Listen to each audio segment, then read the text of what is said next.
103.2 Preston FM. Your community. Your radio. And right now, live in the studio, it's always a pleasure to welcome my guest who is with me now, and it's Cllr Veronica Afrin, Mayor of Preston. Very good morning to you, Veronica. Good morning to you, Hughie.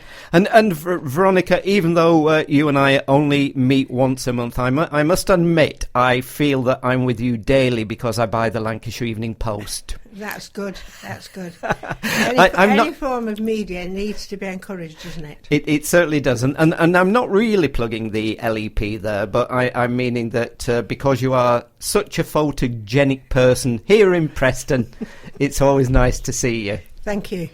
So, and I mean, really, we're now in March. Yeah. And you're the Mayor of Preston until, is it May? June. Is it June? I think it's about the 4th of June, something like that.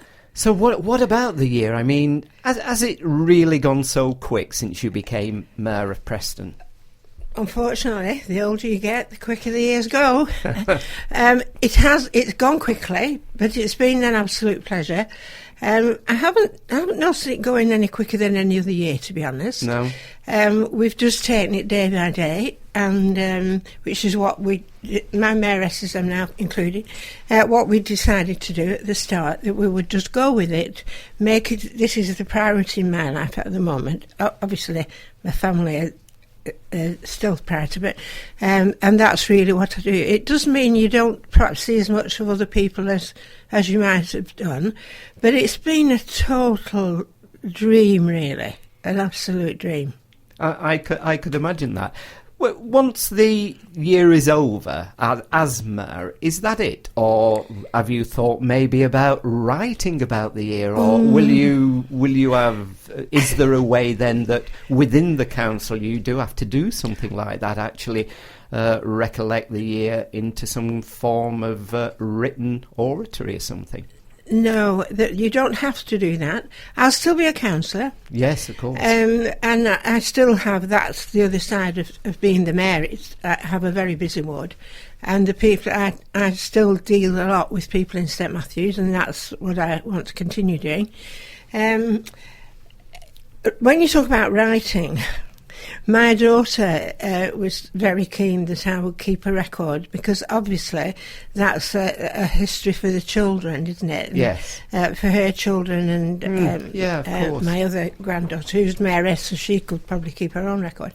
I think I've had a very blessed life. I've had a very busy life, worked very hard, but I really, if I could write a couple of bestsellers. I know I could. Yes, I think I could. I think I would agree with you on that. And when you talk about your daughter and family, any other members of the family who are interested in politics, or maybe they've thought of becoming a councillor? Or no, my brother, who is 85, was a councillor in the 50s. But there's so much between that and when I did it, when I came in the 70s. It wasn't really a follow-on from that. I think it's just family, really, isn't it? It's what ideals you're given and principles, and suddenly they come to the fore. You know, that I didn't wake up one morning and think, I want to be a councillor. It kind of happens because of the things that you're interested in, the things you want to fight for. And I would take it still many things ahead that you would like to fight for. Well, yes. Fighting perhaps isn't the word. I do need to spend a little bit of time for myself. Not that I don't do that, I do. I don't think I want to take up new cudgels, but I will obviously continue, whether I'm a councillor or not. I will continue with the charities. I'm very close to lots of charities. And I know last time we met, sadly, was just after the death of Sir Tom Finney had been announced, and we were talking, or sadly, or rather you were talking about the knowledge of Sir Tom and about his legacy and about, what he meant to Preston. And I was talking to the leader of the council the other day, Peter Rankin, and talking to Peter about Sir Tom and also about Antonia Wedgwood Ben, sadly, who's also died. And we had some lovely feedback after the interview with Peter. You also attended the funeral of Sir Tom. As you reflect on that day, what were your thoughts? Well, I was obviously sad about the fact that Tom died, but that was for me because I was friendly with him. I did go to see him, but I was also very proud because as first citizen, I was chief mourner, if you like, for Preston. I didn't need to represent Preston people because they came out and represented themselves. Yeah. It was absolutely fantastic, the number of people that were there and able. We've had quite a bit of feedback about that, and it was well done by, they relayed the service outside, and it was relayed, of course, at PNE. The coverage was really great, and I think people did feel that they were part of it. There must have been thousands. I don't know whether anyone counted, but even up to when the hearse went to the crematorium, there were people lining the roads up there. You know, so it was a great day, really, to know that he was being so well remembered and so respectfully. Yes. So respectfully. And I was out interviewing people on the streets, and you're right about, you just couldn't get near the Minster, the crowds at the top, just off Cannon Street here. What was really nice, I thought also, was people who were saying, I interviewed quite a few people who said, well, I've never been a football fan, I've never really been into sport, but he was a gentleman. And I just wanted to come into Preston today to pay my respects. And there were people there that I spoke to who'd come from... I actually spoke to somebody, they travelled from France to come over just to be here. And people who'd actually decided to come shopping in Preston on that day, again, because they also wanted to pay respects. And that is lovely, isn't it, when people recognise the worth of a human being, not just the individual because of his sport and his football. That's right. It just was... I'm sure that he knew because he wherever he went, people recognised him, and he talked to anybody, he talked to everybody. He was obviously very kind. He was very supportive of charities, particularly... I don't know how you differentiate really, but I know he was very keen. He would go to schools where they were raising funds for sport. Very keen to see young people involved in sport. Because we had the dinner, the Sports Awards dinner, a couple of weeks ago now, and that was something that we started that probably 9 or 10 years ago, and it was my portfolio, and he was always there as chief guest, really, because he was an iconic figure that children would want to look up to and want to follow. Some of those children that won awards then will be grown-ups and were probably on the streets. Yes, yeah. And then, and that's nice. That's right. That's nice. And then last week it was Commonwealth Day, and you were meeting various people from around the Commonwealth in Preston. That's right. We celebrated Commonwealth Day. I read the Queen's declaration.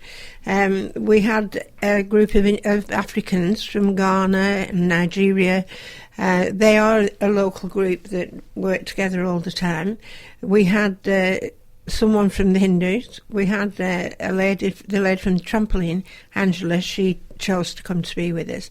And when we were outside having a photograph taken with this big flag, a group of French students bumped into us. Yes. That came around, and because I had a chain on, obviously they want to know why, don't they? And there are 15 of them, and they're in Preston to improve their English. They're tourism students from a college in France, whose name I've forgotten.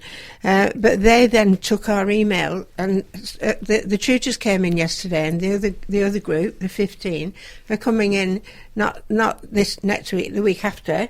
And Jim, who is just absolutely, invaluable in this job, will do the talk for them and show them the regalia, show them the so that for them that will be, they're very, very keen, and that will be a real treat. So it was a lovely day, really. It makes you think, doesn't it, when people celebrate something, you look at the word Commonwealth and we use it. Yes. It's just Commonwealth, but presumably someone must have wanted us to have Commonwealth. And that hasn't happened, of course, because many of the countries are still very poor, still third world.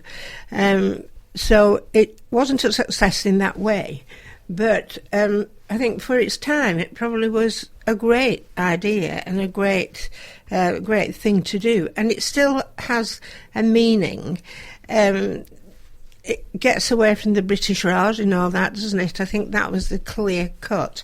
But sadly, we don't share Commonwealth, do we? No. Maybe wealth of respect, wealth of feeling, but we don't share Commonwealth. And just following on from that, which is not Commonwealth, but again about the spirit of working together and communities coming together. I mean, this weekend in Preston is going to be a really good weekend. We've got the Star Festival, which is standing together against racism. That's right. And some of the things that's happening all weekend sounds absolutely brilliant. And again, it's another thing here in the city. Yes. I don't think I've ever lived, and I lived in Manchester for a long time, but I don't think I've ever lived in a city where there's so much happening and so much interaction between communities. That's right. There is, and it doesn't come easy. You know, people probably don't realise. We supported the Racial Equality Council from when it was set up, and I've been a member of that council for 37 years. And the work that's gone on in various projects, in partnership with the university, with the police, with many people, with other towns, that work has been consistent. So we've always taken a stance against racism, against any sort of thing. So that's the background of it. We get very few attacks, one's too many. We get complaints, of course, about language, hurtful language, things like that. But this weekend is going to be fantastic. Yes. On Friday, tomorrow, I'm going to County Hall, where there are schools there who are singing in a choir and joining to say we won't tolerate racism. So that's great. That's young people from the comprehensive schools and the academies.